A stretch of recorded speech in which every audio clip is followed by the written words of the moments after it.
Welcome to the Billy Ho Forecast Show. Please subscribe and like the video.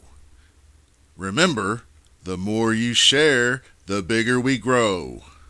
Now, let's go!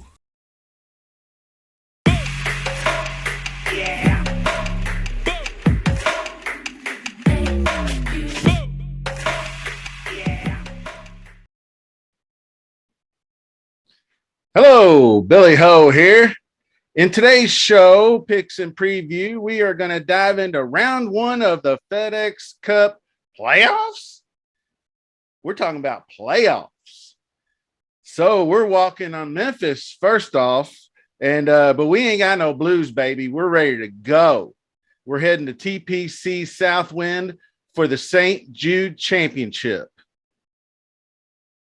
Before we get started, just real quick on the Wyndham, shout out to guys like Smotherman and Goddard up there on Saturday morning who allowed that cut to get to -1 and let everybody and their brother stampede into the weekend.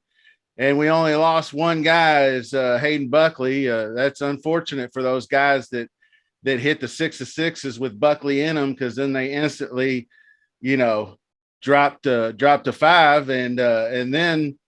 But it did help guys like me that were in contests with, 18 to 19% 6 of 6s and drops them down to 13 or 15. So that's all gravy train.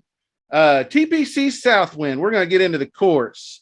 7,230-yard par 70 course, somewhat similar to Wyndham as far as length and layout, with the 2 par 5s and the 4 par 3s. The fairways are Zoysia grass, so we're hashtag Team Zoysia this week. I'll get into that in just a little bit. The greens are very small, 4,300 square feet on average, and they are Bermuda, and they typically run fast. 10 holes with water in play. This is kind of a layout where the fairways are kind of a little off kilter a little bit, and they are definitely water hazards. This tournament goes way, way back, even further than Wyndham at Sedgefield, when it moved to Southwind in like 1988. So we got more than enough course history. So we're going to roll with that a little bit. The Wyndham is a fairly decent comp course with the driving accuracy. Imperative to hit these fairways at Southwind as well. They're pretty narrow, just like Wyndham, and the greens are so small.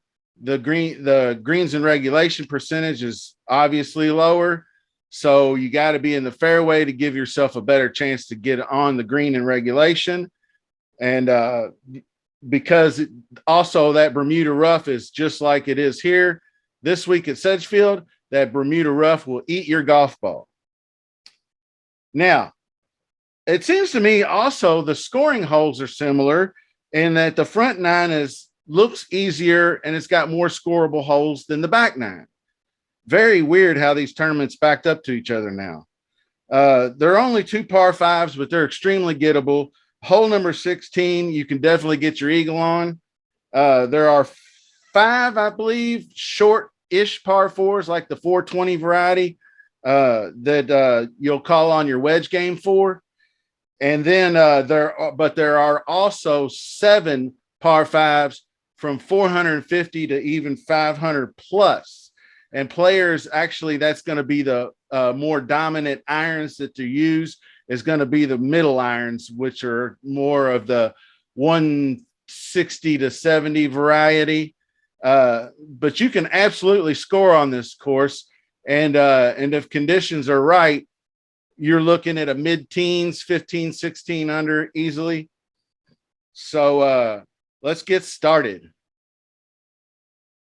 All right. I thought I'd give a shout out to the weather first before we get started. And this is the most recent Wonderground. And I just go to this one first off because it's the easiest one to get wind and precipitation. And you can see the wind is kind of fluctuating up and down, but it's not really, I'm not worried about that just yet because it's too soon to tell. And I don't think wind's going to be an issue. This is going to be an issue. I think this will soften the course up. We may see something similar to what we did this week, as in these are the pop-up varieties.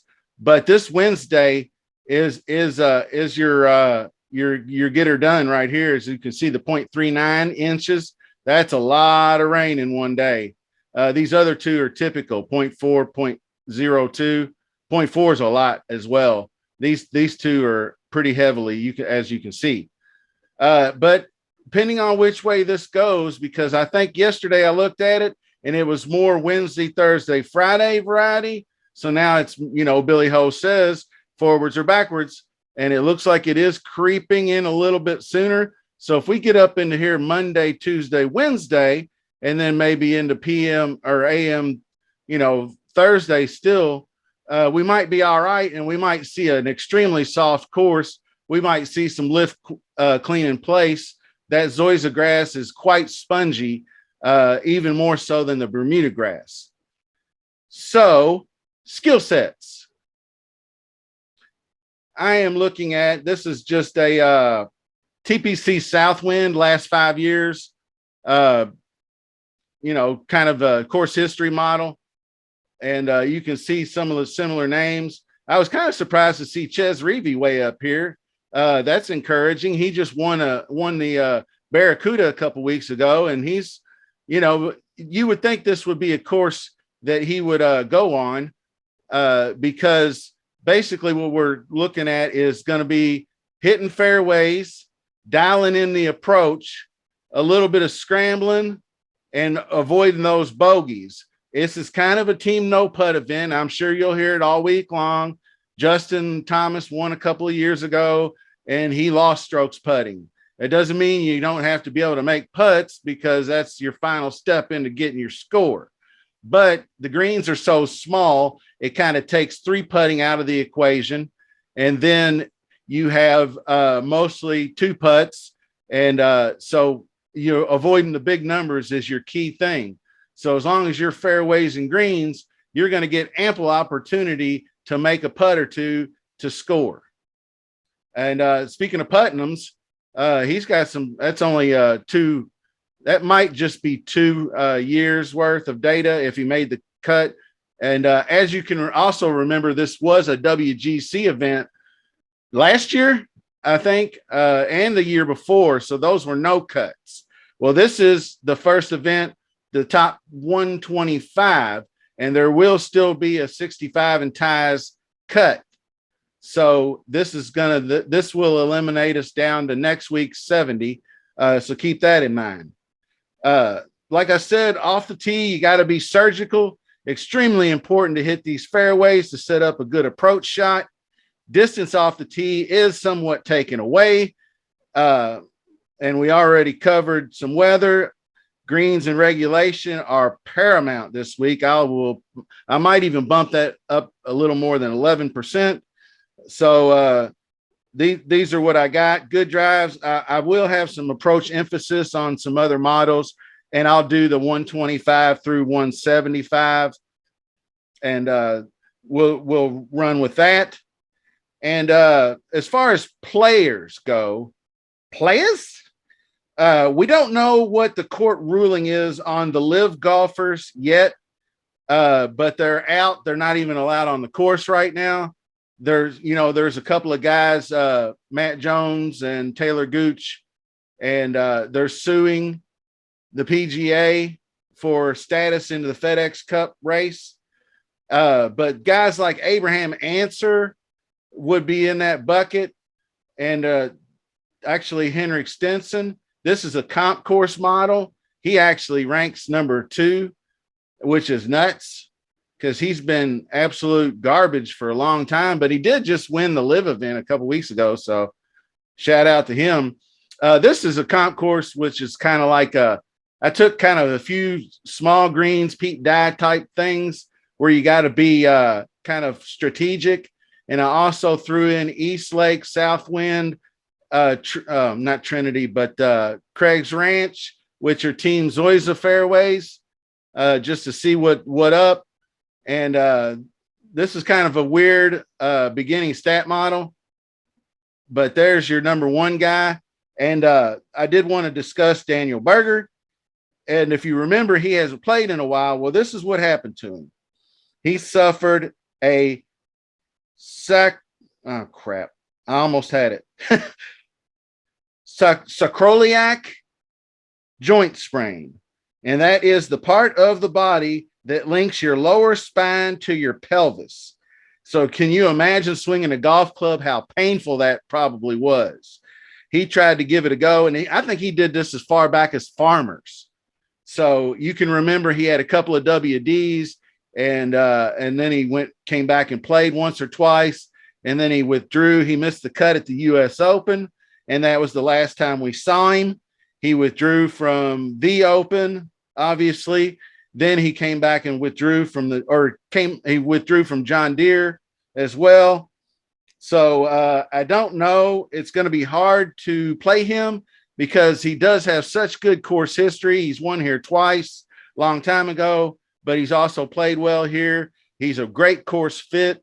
It's really, really going to be tough to play this guy. We haven't seen him in 6 weeks. So, to each their own. I mean, I guess he'll be a low-owned GPP guy. I can't possibly see him having a lot of ownership. Lowry's got some pretty good comp history here, and I think he's got some good course history as well. He might be down here. Yeah, so he's got 3 tournaments.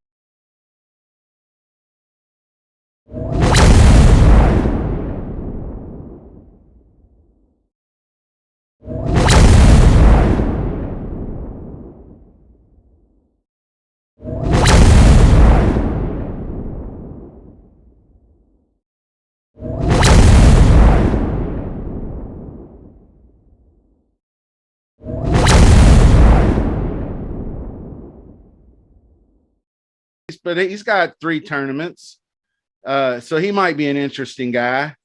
And, I did my top 5 thing this last week. So I just thought I'd toss out this top 5 again. And so this is not in any particular order. I'm just going to say definitely running back Sungjae, whether or not he wins today. He's another good course fit, Bermuda putting. He's improved to, around the green 6th in the PGA. I got Cheese in there, Ches Reavie. Matty Fitz is a scrambling fool, bogey avoidance, good drives. He should be pretty good in Gers gained, strokes gained par 4. He makes birdies. He seems to be a perfect fit.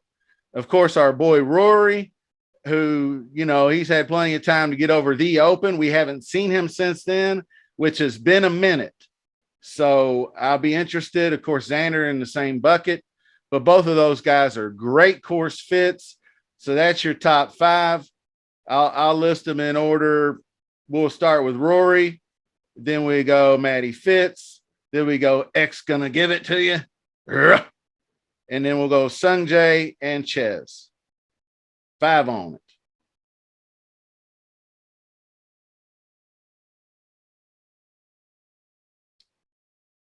All righty then. That's going to do it for the preview and picks show for the St. Jude Championship, round 1 of the FedEx Cup playoffs.